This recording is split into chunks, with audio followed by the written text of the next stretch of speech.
So in the event we have to go to distance learning and you are in a Google Meet with your students, one of the first things you need to do, especially if they're younger students, is go ahead and set those expectations and get them familiar with the software.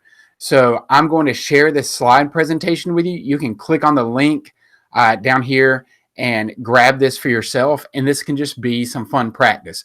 You could print it off on paper and hold it up in front of the screen, or you can do like me and share your screen with your students during Google Meet.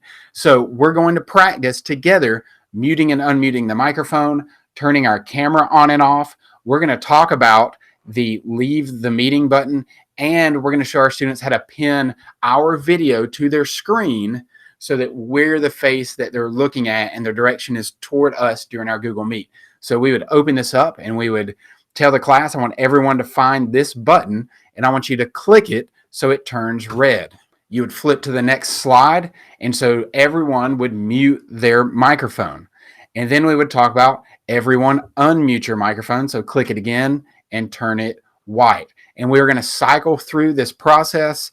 If they're really young students, you may ask them to raise their hand and then invite them to unmute their microphone one at a time to share something with the class, and then mute their microphone. So that'll give them some practical practice as they're going through and learning all these buttons. The next one would be the video camera.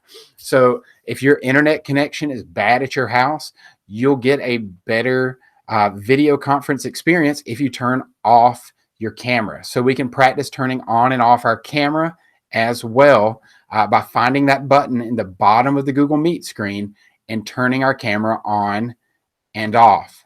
The next one we would look at is the hang up and leave the meeting button. Make sure to tell your students before you put it on the screen, don't hit this when I show it to you, but you do need to know at the end of the meeting, this is the button you need to hit so that you leave class. Do not hit this button during class because you'll end up getting signed out and then you'll have to join back in. The next thing we're going to do is tell them to hover over the teacher's face to see this menu. What they need to hit is the thumbtack on the left so it looks like this. So it's white, and that means your face is going to be pinned to their screen, is going to be the biggest window.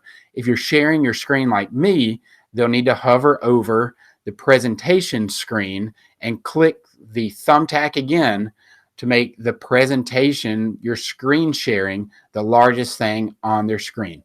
So grab this slide deck, print it out so you have it on paper, or use it like this in presentation mode in a couple of your first meetings. Get your students familiar with the controls of Google Meet so they feel comfortable, and then you'll have an overall better experience.